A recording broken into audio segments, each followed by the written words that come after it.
अस्सलामुअलैकुम नाज़रीन, आपके सामने शुरू हो रहा है हौज़े मासूमा कुम की तरफ से एक नया सिलसिला। आज की कहानी। मेरा नाम है ऐमन ज़हरा नकवी और इस कहानी में हमारे साथ मौजूद हैं ख्वाहर नस्तरन ज़हरा नकवी। ख्वाहर सलाम अलैकुम। अलैकुम अस्सलाम व रहमतुल्लाहि व बरकातुहू। हमारी आज की कहानी का क्या उन्वान है? हमारी आज की कहानी का उन्वान है बादशाह और चोर। चलिए नाज़रीन, सुनते हैं आज की कहानी। एक गरीब इंसान बड़ी मुश्किल से कुछ पैसे जमा करके घर बनवाने के लिए दीवारें खड़ी कर रहा था, लेकिन पूरी छत न डलवा सका। आधी छत लकड़ी वगैरह से ढककर सोचा जब पैसे और जमा हो जाएंगे तो पूरी छत बनवा लूँगा। एक चोर की नज़र उस घर पर पड़ी तो सोचा यकीनन ये दौलतमंद होगा, या कहीं से इसे पैसे मिल गए हैं जो इसने नया घर बनवा लिया है। आज रात मैं इसी घर में हाथ आजमा लेता हूँ, ज़रूर दौलत मिलेगी। रात में किसी तरह दीवार से छत पर चढ़ा और अंधेरे में आधी छत पर जैसे ही पहुंचा, लकड़ी और कपड़े इसका वज़न न रोक सके और ये सीधा नीचे गिरा जहां साहिब खाना खुद सो रहा था। चोर इसी के ऊपर गिर गया। घर वाला भी हैरत में पड़ा रह गया और कुछ बोल नहीं पाया। घर का खाली हाल देखकर इसे बहुत गुस्सा आया और सुबह उठकर बादशाह के दरबार पहुंच गया और बादशाह से शिकायत की कि हुजूर, मुझे इंसाफ चाहिए, मेरी फरियाद को पहुँचें। रात फलां शख्स के घर मैं चोरी करने गया था, उसकी आधी छत नहीं थी और मैं नीचे गिर गया। तो बादशाह ने कहा, इसमें तुम हमसे क्या चाहते हो, हम क्या करें? चोर ने कहा, जहाँ पना, अगर मैं साहिब खाना के ऊपर ना गिरता तो मेरे पैर आज टूट गए होते। आपको साहिब खाना की तंबीह करनी चाहिए ताकि कोई और ऐसी जानलेवा हरकत ना करे। बादशाह ने घर के मालिक को बुलवाया और पूछा, क्या ये सही कह रहा है? उसने कहा, जी हुजूर, ये सही कह रहा है, मेरे ऊपर ही गिरा था। बादशाह ने कहा, बस मैं हुक्म देता हूँ कि तुमको फांसी दी जाए, क्योंकि तुम्हारी वजह से लोग तकलीफ़ में मुब्तला हो रहे हैं। घर वाले ने कहा, हुजूर, इसमें मेरी क्या गलती है? सारी ख़ता तो उस मिस्त्री की है जिसने छत आधी अधूरी बनाई है। बादशाह ने कहा, उसे छोड़ दिया जाए और मिस्त्री को पकड़ कर लाया जाए। जब मेमार को लाया गया, उसने कहा, हुजूर, इसमें मेरी क्या गलती है?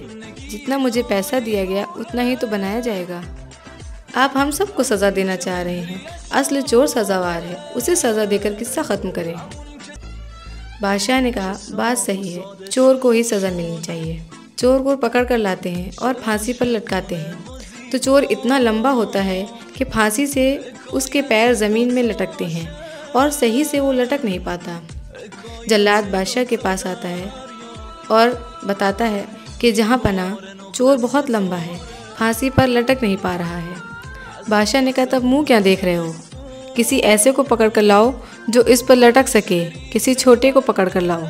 आखिर जुर्म हुआ है तो उसका इंसाफ होना चाहिए, सज़ा मिलनी चाहिए, जैसे भी हो। सिपाही जाते हैं और एक छोटे कद के राहगीर को पकड़ कर लाते हैं और फांसी पर लटकाने लगते हैं। वो फरियाद करता है, अरे बादशाह सलामत, मैं तो मुसाफिर हूँ, मुझे कहाँ पकड़ लाए और फांसी क्यों दे रहे हैं?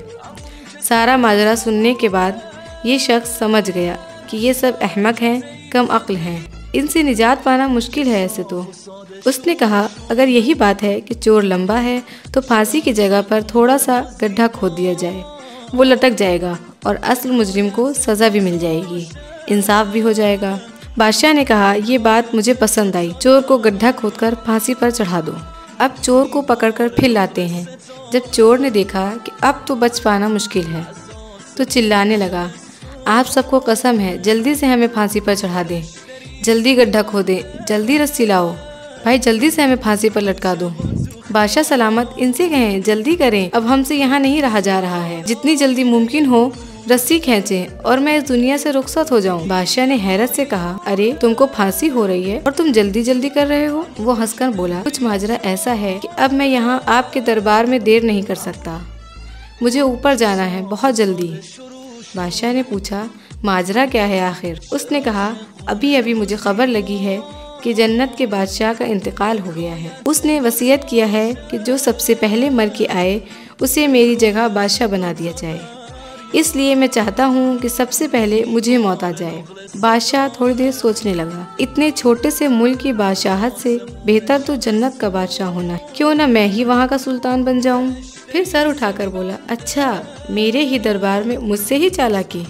جلاد کو حکم دیا، اسے پھانسی سے اتارو اور مجھے فوراً پھانسی پر چڑھا دو۔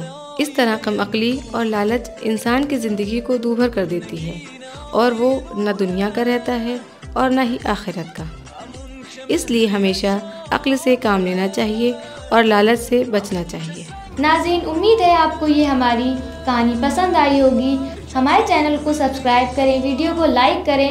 انشاءاللہ ملتے ہیں اگلی کہانی میں۔